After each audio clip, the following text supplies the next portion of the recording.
Those screenshots were, of course, the 2004 Chevrolet Corvette C5.R, and it's coming to Project Motor Racing at the end of November. When a giant left the stage.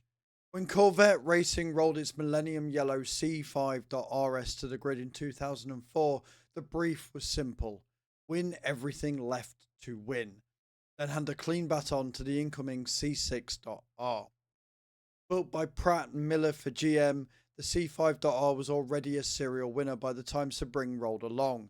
In its glory years, 1999 to 2004, it had already stacked 31 ALMS victories, class wins at Le Mans 2001-2002, and multiple team manufacturer titles. 11 factory C5.R chassis were built in total, and while the factory effort would dry up post 2004, the C5.R would spend another good few years still competing at the highest levels in the privateer hands. But 2004 was to be the factory-backed C5.R's swan song and victory lap all in one. It was also the final evolution of a car that literally made the competition tremble. Maturity found. The team made two pivotal hardware calls for the 2004 season, both of which paid off big time: a switch to Michelin tyres and the adaptation of an X-Track 6-speed sequential gearbox. The tyre move was announced ahead of the season and immediately paid off at Sebring, while the Edge-Track brought faster, cleaner shifts and better durability across 12 and 24-hour runs. Under the hood, the C5.R retained its K-Tech built 7-litre small block V8, an evolution of the program that began with the 6-litre in 1999.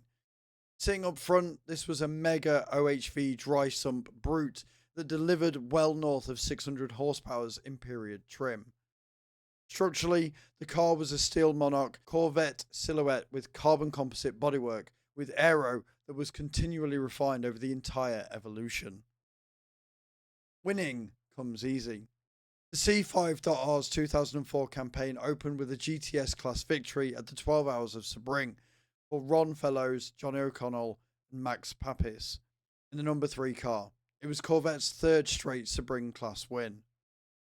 But that was just the start, because 3 months later, Olivier Beretta, Oliver Gavin and Jan Muggerson in the number 64 C5.R won the GTS class at the 24-hour of Le Mans, with the sister number 63 taking second place.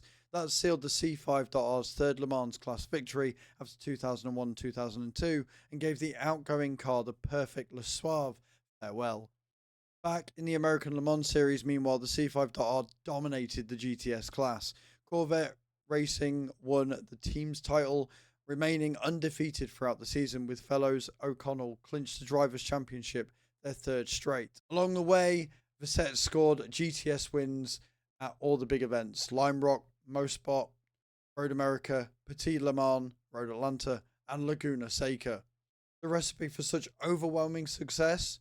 Pragmatism. The front engine layout gave the team enormous setup range for long stints in mixed weather, while the low revving V8 was easy on fuel, throttle, and virtually bulletproof by 2004. Add the Michelin X-Track combo, the chassis carbon composite aero, and relentless year-on-year refinement, and what you had was a champion in the very prime of its career. In IMSA's own retrospective, the C5.R's strike rate at the end of 2004 season is called out as an exceptional 35 wins from 54 starts. Show up and win, as a calling card was never more apt. The handoff. Chevrolet retired the works C5.R at the end of 2004, with the C6.R taking over in 2005 to keep the silverware flowing. But by then, the C5.R had done its job.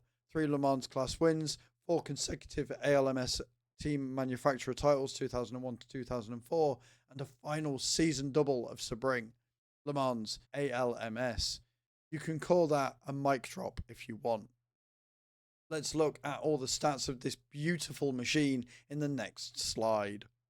The champion winning Corvette C5.R then has a 7 litres naturally aspirated OHV V8, weighing in at 1,139 kilos and a 6-speed sequential transmission. Comes down at around 620 brake horse at 6,400 RPM, and it produces 671 Newton meters of torque at 5,200 RPM. The layout is a front engine rear wheel drive monstrosity. This car looks incredibly fun to drive, and I wonder if it's going to be easy with all of the wins that you've had, or whether you really need the skill on top of the machine brute force. Don't forget you can pick up Project Motor Racing in the description down below, and it releases on the 25th of November.